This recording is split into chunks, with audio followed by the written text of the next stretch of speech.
नाग पंचमी की व्रत कथा। हिंदी में। नाग पंचमी का त्योहार हमारी परंपरा और संस्कृति से जुड़ा है। नागों के साथ जहां तमाम रहस्य जुड़े हैं, वहीं ये जीवन की रक्षा करने वाले भी माने जाते हैं। नाग पंचमी पर विधिवत पूजन करने से इन देवता की कृपा मिलती है। साथ ही व्रत कथा पढ़ने का भी विधान है। नाग पंचमी सनातन धर्म का एक विशेष त्योहार है, जिसे हर कोई बेहद श्रद्धा और आस्था के साथ मनाता है। ये पर्व नाग देवता को समर्पित होता है। इस साल नाग पंचमी 9 अगस्त को मनाई जा रही है। इस दिन शुभ मुहूर्त में नागों की पूजा करने से विशेष फल की प्राप्ति होती है। नाग पंचमी पूजा का शुभ मुहूर्त सुबह 5:47 AM से 8:27 AM तक रहेगा। जानिए नाग पंचमी पूजा की व्रत कथा। प्राचीन काल में एक सेठ जी थे, जिनके 7 पुत्र थे और सातों के विवाह हो चुके थे। सबसे छोटे पुत्र की पत्नी श्रेष्ठ चरित्र की और सुशील थी, परंतु उसके भाई नहीं था। एक दिन उस घर की बड़ी बहू ने घर लीपने के लिए पीली मिट्टी लाने के लिए सभी बहुओं को साथ चलने को कहा, तो सभी एक साथ डलिया और खुरपी लेकर मिट्टी खोदने के लिए निकल पड़ी। जब बहुएं मिट्टी खोद रही थी, तभी वहां एक सर्प निकला, जिसे बड़ी बहू खुरपी से मारने लगी। यह देखकर छोटी बहू ने उसे रोका और कहा, इसे मत मारो, यह बेचारा निरपराध है। यह सुनकर बड़ी बहू ने उसे नहीं मारा। तब वो सांप एक और जा बैठा। तब छोटी बहू ने उससे कहा, मैं अभी लौट कर आती हूँ, तुम यहाँ से जाना मत। इतना कहकर वह सबके साथ मिट्टी लेकर घर चली गई और कामकाज में फंसकर सर्प से जो वादा किया था, वो उसे भूल गई। उसे दूसरे दिन वह बात याद आई, तो वो सबको साथ लेकर वहां पहुंची। सर्प अभी भी उस स्थान पर बैठा था, जिसे देखकर छोटी बहू बोली, सर्प भैया नमस्कार। सर्प ने कहा, तू भैया कह चुकी है, इसीलिए तुझे छोड़ देता हूँ, नहीं तो झूठी बात कहने के कारण मैं तुझे अब तक डस लेता। वह बोली, भैया मुझसे भूल हो गई, उसकी क्षमा मांगती हूँ। तब सर्प बोला, अच्छा तू आज से मेरी बहन है और मैं तेरा भाई, तुझे मुझसे जो मांगना हो मांग ले। वह बोली, मेरा कोई भाई नहीं है, अच्छा हुआ तुम मेरे भाई बन गए। कुछ दिन व्यतीत होने पर वह सांप मनुष्य का रूप रखकर उसके घर आया और बोला कि मेरी बहन को भेज दो। सबने कहा, इसका तो कोई भाई नहीं है, फिर तुम कौन हो? तो वह बोला, मैं दूर के रिश्ते में इसका भाई हूँ, बचपन में ही बाहर चला गया था।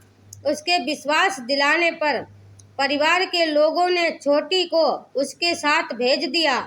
उसने मार्ग में बताया कि मैं वही सर्प हूँ, इसीलिए तुम डरना मत और जहाँ चलने में कठिनाई हो वहाँ मेरी पूंछ पकड़ लेना। छोटी बहू ने वैसा ही किया और इस प्रकार वह उसके घर पहुँच गई। सर्प के घर के धन ऐश्वर्य को देखकर वह चकित हो गई। इस तरह से वो उसके घर में रहने लगी। एक दिन सर्प की माता ने उससे कहा, मैं एक काम से बाहर जा रही हूँ, तुम अपने भाई को ठंडा दूध पिला देना। उसे इस बात का ध्यान नहीं रहा और उसने सांप को गर्म दूध पिला दिया, जिससे उसका मुख जल गया। यह देखकर सर्प की माता को गुस्सा आ गया, परंतु सर्प के समझाने पर वह चुप हो गई। तब सर्प ने कहा कि बहन को अब उसके घर भेजना चाहिए।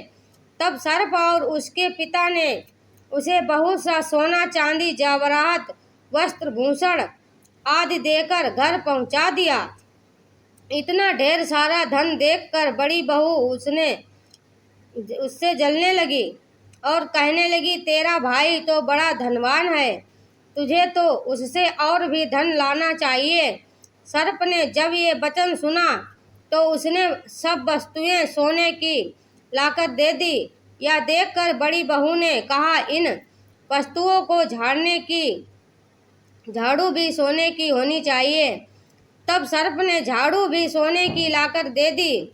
सर्प ने छोटी बहू को हीरा मणियों का एक अद्भुत हार दिया, जिसकी प्रशंसा उस राज्य की रानी ने भी सुनी और वो राजा से बोली कि सेठ की छोटी बहू का हार मुझे चाहिए। राजा ने मंत्री को हुक्म दिया कि उससे वह हार तुरंत ही ले आओ। मंत्री ने सेठ जी से जाकर कहा कि महारानी जी छोटी बहू का हार पहनेगी, वह हमें दे दो। सेठ जी ने डर के कारण छोटी बहू से हार लेकर उन्हें दे दिया। छोटी बहू को यह बात बहुत बुरी लगी। उसने अपने सांप भाई को याद किया और उससे प्रार्थना की, भैया रानी ने हार छीन लिया है, तुम कुछ ऐसा करो कि जैसे ही रानी वो हार पहने वह सर्प बन जाए और जब वह मुझे लौटा दे तब वो हार हीरो का और मणियों का हो जाए। सर्प ने ठीक वैसा ही किया। जैसे ही रानी ने हार पहना वैसे ही वह सर्प में बदल गया। यह देखकर रानी चीख पड़ी और डर गई।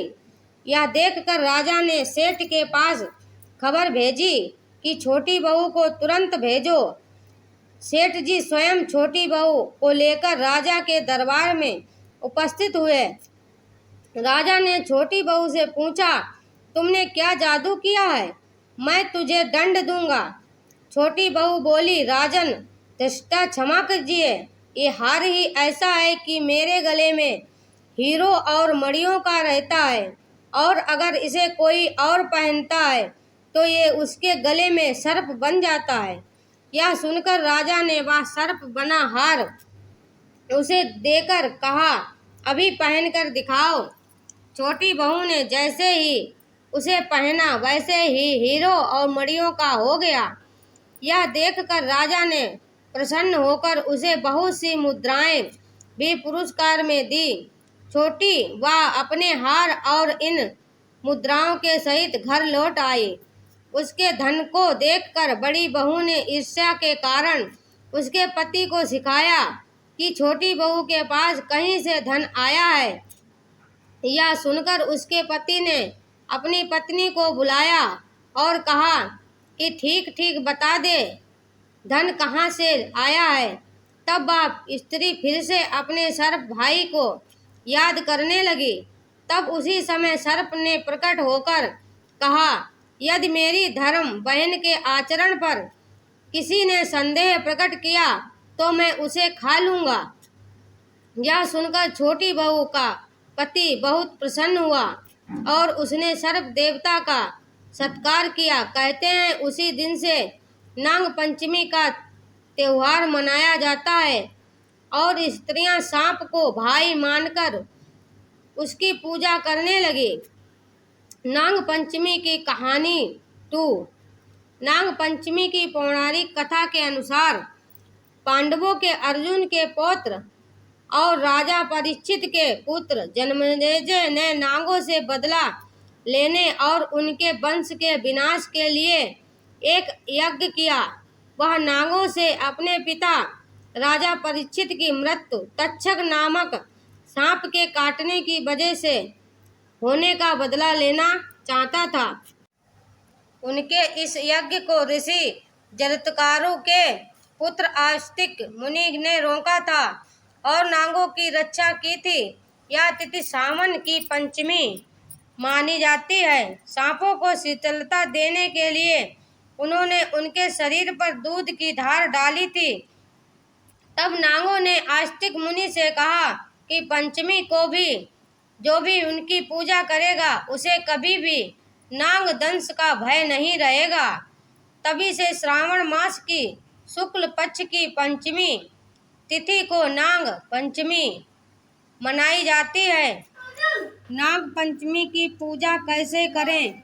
नाग पंचमी पर भगवान शिव के प्रिय नाग देवता की पूजा होती है। इसके लिए घर के दरवाजे के दोनों तरफ नाग की 8 आकृतियां बनाएं और हल्दी, रोली, चावल, घी, दूध, फूल आदि से नाग देवता की पूजा करें।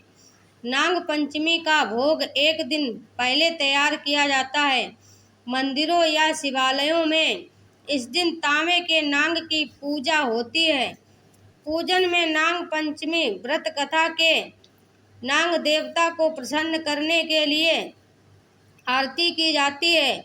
मान्यता है कि नाग देवता की पूजा के साथ भगवान शिव का पूजन भी होना चाहिए। साथ ही इस दिन रुद्राभिषेक करना शुभ माना जाता है।